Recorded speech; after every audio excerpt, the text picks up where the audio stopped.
All right, welcome into After the Whistle here from our Fox 32 Chicago downtown studios. Nguyen, Pat the designer, and former Bears quarterback Jim Miller hanging out with you. And man, back-to-back weeks now where this team and Caleb Williams delivers a fourth quarter comeback as the Bears beat the Giants today 24-20. Guys, how does Caleb Williams and this team continue to do this? Jim, I'll start with you. I'll tell you what, the last two drives obviously were great. You know, what he did, his throws were on point, his scrambles, him rushing for a touchdown, him hitting Roma Dunze. I mean, it was brilliant. You know, we were talking off the air to all the people that are viewing this, and, you know, a lot of times Dan Reeves would script the game to go for the Broncos to get them the ball the last drive of the game.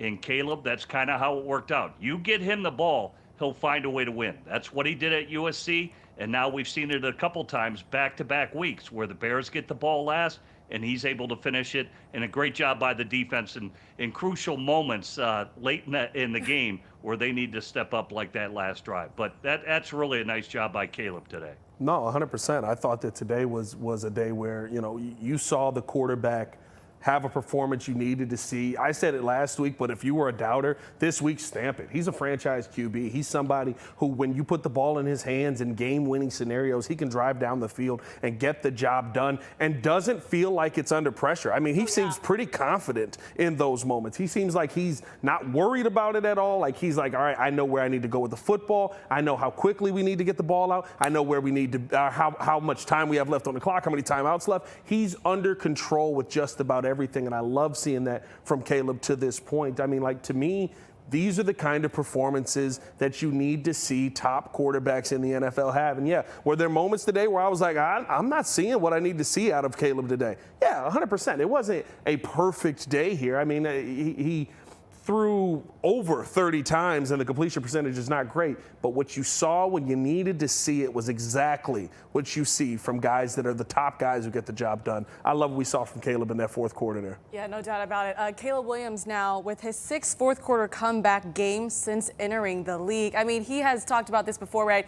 He would like to not be in these kinds of situations, but I mean, Jim, he just seems to always thrive. I mean, when you talk about the poise that you are seeing from him, what impresses you the most about Caleb Williams? And we knew, right, this season with Ben Johnson, a big developmental year for him. It's going to be up and down, but in these moments, man, he reminds you why he was the #1 overall pick.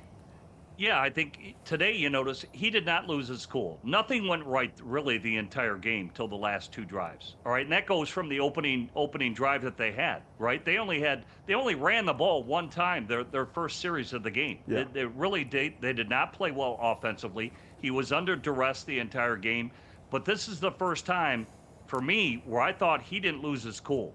You know, he just kept on going about it, even though they were kind of sleepwalking through the game. Nobody was really helping him out.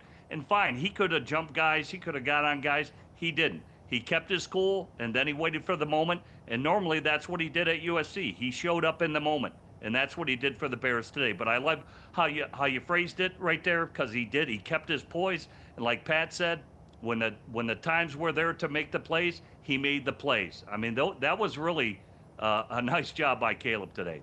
You're right. They've got a franchise quarterback. He's just got to continue to polish. You know, Ben Johnson talked about it last week. He's making strides. He's making progress, and that progress is happening. And now I think the light bulb is starting to go off. Now he can start to do great things, and he took another step today forward, in my opinion.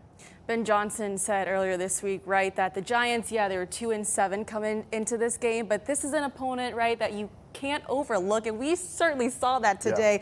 Yeah. But when I talk about the Bears defense as a whole, on the Giants drive before they went ahead, Montez Sweat and the impact that we saw from him, right, sacked Russell Wilson for a loss of 2 there. Pat, I'll start with you. What did you see from Montez Sweat? This is someone that, by the way, Ryan Poles had some pretty high praises for this past week, saying that he's been pretty happy with how Montez Sweat has been playing so far in these last few games. Yeah, when I was up there this week, I asked Dennis about Montez, and, you know, he talked about how it took him a little while for him to get himself going and really get comfortable with the system. And I think, you know, you can see that now. There's a comfort in the system knowing, okay, this is where I need to be able to create pressure. In these one-on-one moments, I need to pin my my ears back and go. And you haven't had a ton of moments where he's been able to really just say, no matter what, we know we're trying to get to the quarterback because these are passing situations. You've been in very, very difficult games over the last few weeks here. So to me, I think what you're seeing from Montez, sack and a half again today, starting to get those sack numbers up. But the biggest thing was early on, you started to see him improve in that run game as well, becoming a total pass rusher, a total run stopper for this team. Those are the things that you need to see for your highest paid guy on that side of the defense. And to me, seeing that on a consistent basis now, week in and week out, doesn't matter the matchup, seeing him be able to create pressure on the quarterback in multiple different scenarios, I really like how we're starting to see Montez come on late here. The biggest question is the rest of the defense going to start to catch up to that? Oh, yeah. Want to remind everyone that is watching us right now, especially on YouTube, if you want to join in on the conversation, be sure to leave a comment and hashtag after the whistle as well. Jim, want to get your thoughts on Montez Sweat? Hey, I love what I've seen for him. They got to get the guy cranked up out on the other side of him. I think everybody saw earlier in the game, it's a 4th down situation. Joe Tryon, he gets his opportunity to play. They get a 1st down on a 4th down situation. So somebody has to emerge opposite him. Loved how they rotated the interior of the defensive line today. At times, Grady Jarrett was in there. Billings were in there together. They were stout against the run when they needed to be. And I'll tell you what, Charlie Gardner-Johnson, that has been a great pickup. Obviously, Dennis Allen knows him well from his days in New Orleans. He had 2 big sacks today, but Sweat is the guy that's really kind of leading the charge here. I think Grady and him are kind of the leaders. Everybody's kind of following suit. Need some back-end players that are filling in to step up, and Charlie Gardner-Johnson really has been that guy the past 2 weeks. And the guy just arrived here. I mean, give him credit. Had a sack last week against the Bengals, has 2 sacks today in this win over the New York Giants. So it's not just Sweat. There's some other, to me, good veterans that have been around the league that have really made some plays. And today I thought those 2 really shined. CJGJ, as we like to call him. CJGJ, baby. 3 sacks so far as a Bear. He's only been here for 2 weeks. Yeah. What did you see from him? Listen, he continues to make plays. And the question for C.J. Gardner-Johnson was never, could he actually get to the quarterback or could he play the position well? It was always the extracurricular, some of the stuff in the locker room that went down, some of the stuff on the field where he's getting some of the penalties. And teams were kind of like, okay, we're kind of done here. But I love the fact that the Bears are able to take a chance on a guy like this. I think it speaks to a change in culture that has happened up at Soldier Field completely, that they're confident in going out and adding a guy who maybe does have a little bit of a rocky history. But you know what? He's the most talented guy that was on the market for you to be able to go get to replace Kyler Gordon in that spot. You go get him. Not only is he in here making an impact, he's making game-changing impacts. It's not just, hey, we need you to hold down this position until the guy gets back.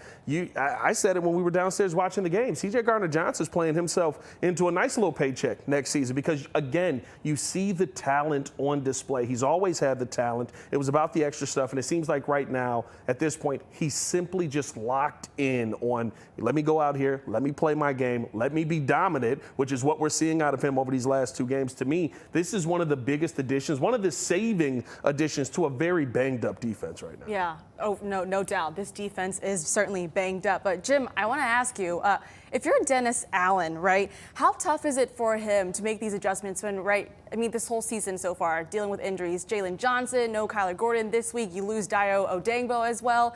TJ Edwards didn't play his 4th game, I believe, that he's missed so far this season. What kind of position is Dennis Allen in right now? Because I feel like, for one, when you take away the takeaways, right, they've got 20 on the season so far, leads the NFL. Statistically, man, this defense isn't great. Yeah, no, it's not. It's banged up, as Pat mentioned. And, these are the key guys. They've lost basically 2/4 of their secondary with Kyler Gordon being gone and obviously Jalen Johnson. So 2/4 of the secondary is gone. The key guy you signed to be opposite Montez Sweat is you want a big defensive end, and Dio is no longer there. And, of course, TJ Edwards. The injuries, he basically has missed. He's played sporadically throughout the year, and now he's gone. And so these are key pieces to the puzzle. The key is you go out and you get guys that somewhat know your system. And Charlie Gardner-Johnson is a guy who does know what Dennis Allen, is what wants to do defensively. And I agree with Pat. He's kind of a different dude, but you don't got to like everybody. You have to be able to work with everybody, if you know what I mean. And he's that type of guy. He's a different type of guy, but he does make a ton of plays. And so the Bears are working with him, and he's working with the Bears just fine because he was the best that they could go out and get. And luckily for them, he's got a past in this system, and it's really showed up at key times. And let's be honest, in Chicago, we love this guy. Like, these are the kind of players that we love in our history, right? The A.J. Przinkis, the guys who come in and maybe they don't poke you in the eye, but they got their finger, a couple of inches away, and they force a penalty that all of a sudden you go, oh, well, that's in our favor. We appreciate that right there. Like, we love these guys in Chicago as long as you do your job well, and that's what he's doing right now. Obviously, no TJ Edwards today. Noah Sewell today. I feel like a lot of missed tackling. Pat, what'd you see from Sewell? Not his best day. I mean, listen, I haven't sat there and watched the All-22 yet. The game just ended. But, like, when you look at some of the explosive moments from today's game, I thought that, he could have made that tackle. I believe it was on Tyrone Tracy, where Russell Wilson kind of flips that ball out there. And you're like, oh, that's a 3-yard loss on that play. Bet the defense is going to get off the field here. All of a sudden, you're talking about a big gain and the Giants going down and being in a position to possibly score a touchdown there. Now, Brian Daboll made a very interesting decision. Which I think helped the Bears. They're not taking that 12 men on the field and ending up, I guess, not wanting to go for it on fourth down there. That's a big difference in this game right now. But to me, like, you have to fill in, and you don't want to be the guy. This is what J-Mac told me this week. You don't want to be the guy that has to come in for somebody who's in that position, who does that very well, and you're the reason that you can point to and say, that's why there's this hole at this point in this defense. And that felt like, unfortunately, Noah Sewell today. I think he's somebody who has immense talent. I think he's got the speed. I think you just got to get the tackling down because he's always in position for the play, but he doesn't always make the play. And that, to me, I think is the biggest difference that we're seeing here. You mentioned Brian Daboll's decision there. I want to read a viewer comment right now from Nunya Business. Yes, that is actually, shout out to Nunya. You know him? I don't, but I mean, you're gonna get to know whose business is it? None. But he says declining the penalty at the 1-yard line should be enough to get you fired. Jim, what did you make of that decision, though? That probably is a fireable offense. It really is. Think about it. They went for it, I think, a total of 5 times today, and that's the one they elect not to go? Yeah. Really? Yeah. I mean, you had a chance. And credit to the broadcast because they pointed it out during the broadcast during the game. It's like, well, what do the Giants have to lose right now? They lost their quarterback. To me, that's Brian Daboll. They've been aggressive most of the time, just like Ben Johnson is probably one he should have went for because the Bears weren't doing anything on offense up to that point anyway. Yeah. Make them drive 99 yards if you don't get it at that point. But he elected to be safe, be conservative. But, hey, they only got 2 wins. I don't know why you don't go for it. So could be a fireable offense. They could be cleaning house. Jim, did it not feel like we were watching? I said this when Caleb went down and scored the first touchdown. Mm-hmm. They panned to Brian Burns' face. And it looked like so many faces that we saw here in Chicago last season. It was like, we're going to do this again. And I feel like in the NFL, you are creatures of habit. And when you see that things are starting to go down that path, you either believe in it or you don't. The Bears have changed the narrative on themselves this season. The Giants felt like a team that we watched here in Chicago last year where the second that Caleb scored that touchdown to Rome, everybody kind of looked around on the Giants bench and it was like, here we go again. And I thought that's really where the Bears had them. Yeah. Well, for the Giants, that's been Jackson Dart. Look what he did until he went out of the game. He got the lead. He kind of gives them their mojo. And that's what Caleb's doing for the Bears. He gives the Bears their mojo. These young quarterbacks, they come in, they've got a lot of moxie. And when Jackson Dart went out with the concussion, I just know from my discussions within that Giants staff, there's not a lot of confidence in Russell Wilson. That was a deflated sideline as soon as Jackson Dart went out of that game. The Jameis prayer didn't work. That's all. I saw Jameis on the sideline giving a prayer. The Jameis prayer didn't work. Before we send it to break, want to real quick touch on this with you guys. I mean, the drop passes today, especially on critical 3rd and 4th downs there. Jim, what do you make of that? Yeah, guys got to step up. Zacchaeus, that today was not his best day. Let's be honest. Rome had a big drop. There were drops all over. Caleb, you look at that first drive, could he have hit DJ Moore? Mm-hmm. Yeah, probably. They all have things to work on. But as the game goes along, momentum is an unbelievable thing, and how it can just change, the attitudes, the personalities, just everybody's mannerisms on the sideline. And once the Bears get it, or any team in the National Football League gets it, you see what they're capable of. So somebody's got to be able to ignite it. During a game when you're kind of sleepwalking through a game, somebody's got to be able to kind of create that mojo and create that momentum. And one play leads to another play, and everything becomes infectious, and guys just start jumping in. It happened a lot later than what everybody thought, because I don't think the Giants are a very good team. But thankfully, the Bears did get it late in that fourth quarter. But they were pretty much sleepwalking. The whole team was up until that fourth quarter, till 5 minutes left in the game. No, 100%. I thought that this was a rough showing for the wide receivers overall. I thought that there were so many opportunities for you to make plays to help your quarterback out. I mean, we talked about Caleb. I thought Caleb kind of just put the team on his back on that last drive. Some big throws where guys made catches there, but I mean, like, really that final touchdown of him running it in felt indicative of what we saw at the end of that game. To me, the tough one right now is Olamide Zaccheaus, because that's the guy that it feels like is kind of holding the spot for Luther Burden, like kind of keeping Luther Burden from getting more. Like, to me, when I see him make those drops and then you see Luther make a big catch in the clutch later on in that game, those are the times where you kind of go, okay, it's now an opportunity for Luther to move up on that depth chart. The biggest thing, though, you have to be able to have some help there from your wide receivers. And I think on both parts, right? Early on in the game, Jim, I don't know how you felt, but like, I felt like Caleb was throwing bullets. And in Chicago, when it is very cold and you're throwing a football, it comes at you very hard. So, like, you have to have a little bit of touch on some of those passes. I thought in the second half and kind of in that second quarter there, you saw Caleb giving the guys the passes they needed, and just guys weren't able to bring it in. It was DJ Moore, Rome Odunze had one. Like, those are the things for me where it's like, once you get all of those little things figured out, that's when this team is going to take that next step. Want to remind everyone that is tuning in right now, be sure to leave a comment. We see your comments. We'll continue to read them throughout the show, but we need to take our first break here. We've got a new segment called Who's Your Dog? So either sit or stay. We would like for you to really stay with us. Thank you for laughing, Okay, we're back here on After the Whistle in just a moment.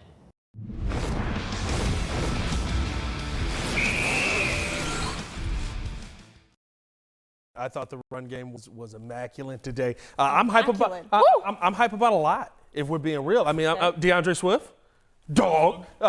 Caleb Williams, dog. Can I get a Ben Johnson, dog? I thought Theo Benedict out there, dog. Yeah, like, I'm hyped. Like, right now, this is. I'm waiting for the dap at one point for all of dog. this. I'd like to add one more on top of that. Jake Moody, dog.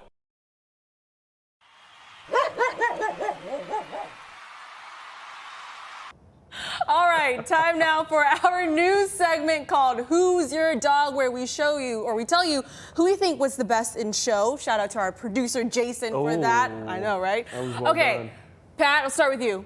Who was your dog of the day? I mean, listen, you got to go C.J. Gardner-Johnson in my mind. Of course, Caleb Williams is going to get his love. I'm going to let everybody else, pick who they want to pick. But to me, when I look at C.J. Gardner-Johnson, I mean, 3 weeks in here, he's got 2 weeks in here, he's got 3 sacks already. He's getting to the quarterback. He's playing really well in coverage as well, doing everything DA is asking him to do. Like, I can't leave this game without giving him some love. That's my dog of the week. Dog. Oh, okay. I'm going to go with Caleb Williams. Obviously, he was under duress today, but man, late in the game, we continue to see him just deliver these late game heroics. So my dog of the day is Caleb Williams. Jim, your dog of the day?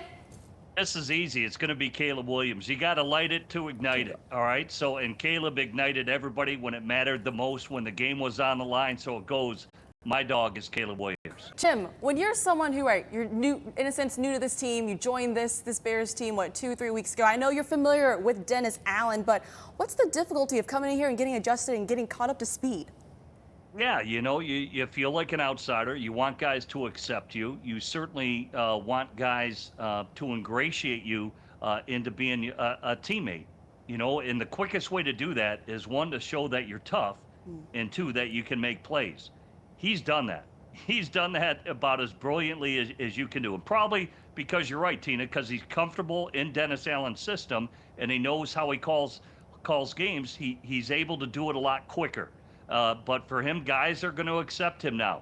He's a tough guy. He's made a lot of plays. They see his number flying around there on the tape, and now they'll get to know him more. He's a different type of guy. But like I said, you're not going to like everybody that you work with, but you have to be able to work with them. He can ruffle feathers. He wants to win. He says it. He makes no bones about it. And he's going to tell you to your face what he thinks. So he's an outgoing guy. I think his personality, like what Pat said, will be kind of welcomed in Chicago because he goes to the beat of his own drum. But it's all for the benefit of winning. That's what really matters about CJ. So I think good things are to come, and obviously it was needed for the Chicago Bears, and he's made an impact pretty quickly. Yeah, Bears today defeat the Giants 24-20. They are now 6-3 on the season. Want to read more? Some of these viewer comments. CPO Rules says Caleb is deadly in the fourth quarter, and it's crimson, you dig? I am shocked. CJGJ has been a fantastic addition. His impact is definitely noticeable here. No, 100%. I think both of those are on point, especially the part on Caleb Williams. I mean, listen, when you look at Caleb Williams in the fourth quarter, it's not just the throws, Jim, that are standing out to me. It's the fact that there's a couple of times in this game where we said, you got to get away from that. That's a set. Oh, wait a minute. He's running down the sideline. Hold on. How did he just get out of that? Like, yes, is it on, maybe the Giants having a defense right now that is struggling, but you were going up against the sack leader in the NFL today, and he was unable to get Caleb Williams down on a couple of those tough runaway plays there. Like, when you see a guy, it reminds me of a player who's one of my favorite players in the league right now in Baker Mayfield. Caleb Williams is just somebody that says, I will do anything to help this team find a way to get a win. And that feels like what you saw in the fourth quarter of this game. There were a couple times where we were like, dang it, we got to get to the next play, figure out what we're going to do to recover from this. He just gained 5 yards. He just gained 10 yards. He just went down and scored us a touchdown to finish that game out. And you know what? I like the fact that he's not sitting there saying, you know what, I'm just going to get the first down and try and figure things out. That run at the end, he could have gone out of bounds, tried to save the clock, done anything. He said, let's put the pressure on them. I can see the end zone. I'm going to do everything I can to get there.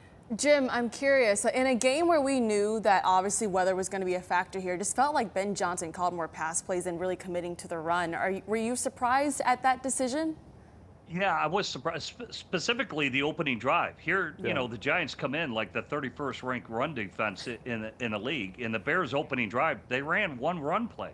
So, I thought that kind of took me off guard, but maybe they thought, obviously, because the Giants had played bad defensively, that it was going to set up for the pass plays. And then, of course, the Bears started shooting themselves in the foot, not catching footballs and all those kind of things. And then you dig yourselves a hole. So I don't think it went to script. I think they ended up running the ball pretty well. A lot of it due to Caleb Williams and his ability to scramble and evade the pass rush of the New York Giants. So I credit Caleb for really rectifying that part of the game plan as well. He really, what he did, he bailed the coach out in more ways than one today.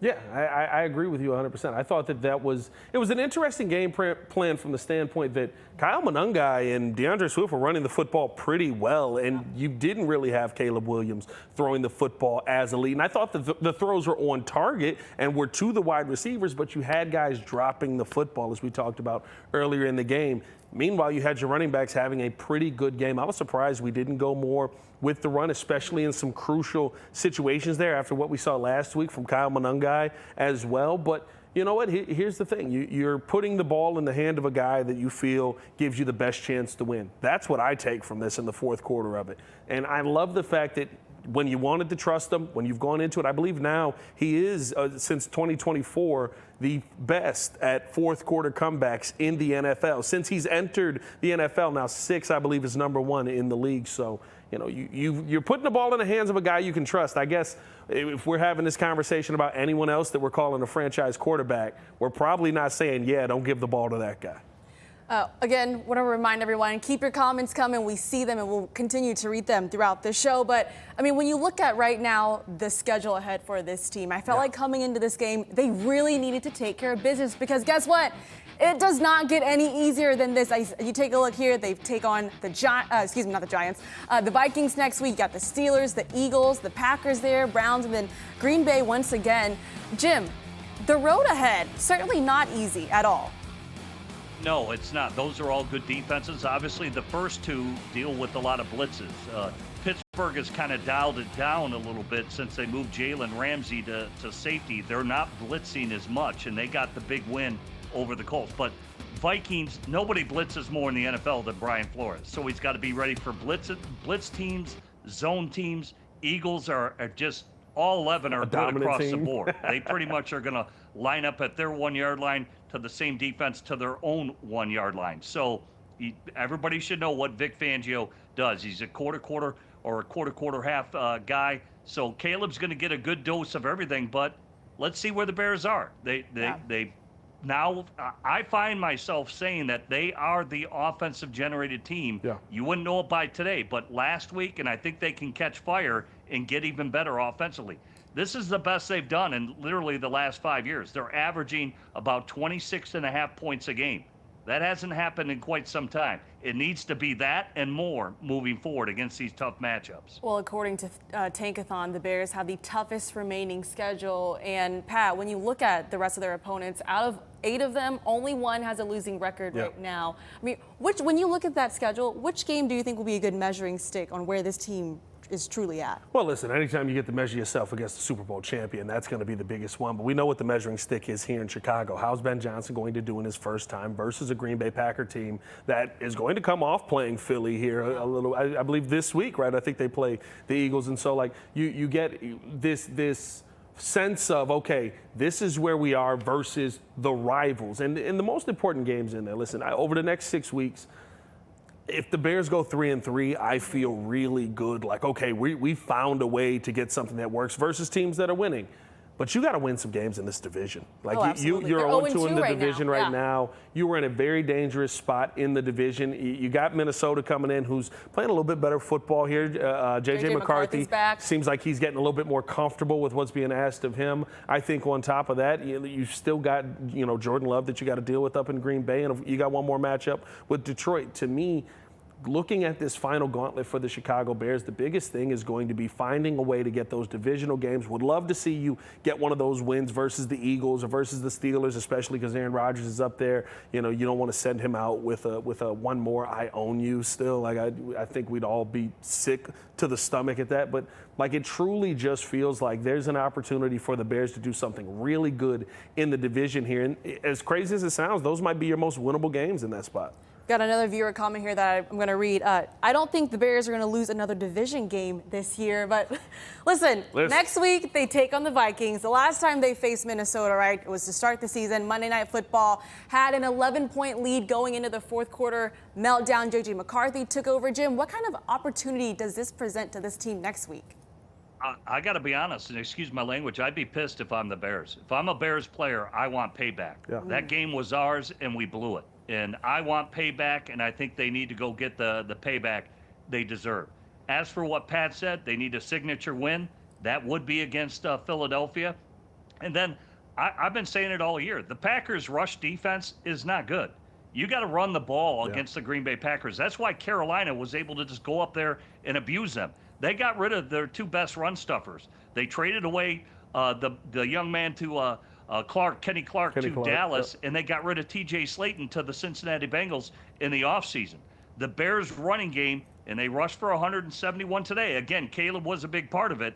They need to continue running the ball like they did last week against Cincinnati. If they do that, they've got a chance to run the table. It's up to them.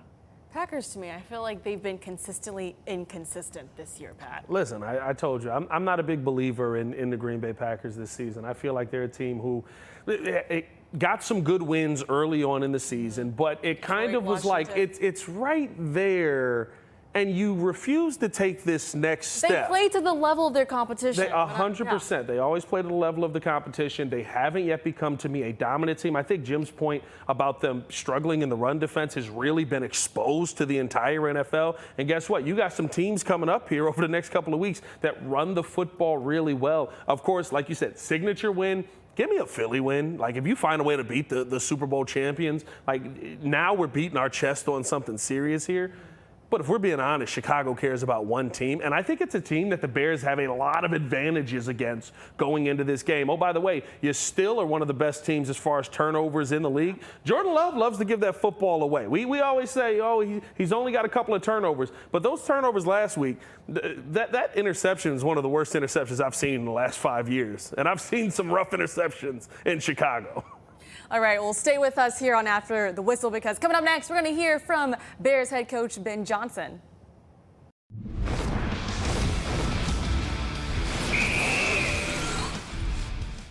Ben Johnson calling Caleb Williams a Houdini in the fourth quarter, and he's said multiple times, we will be playing our best football in December. Jim, do you like the direction this is going?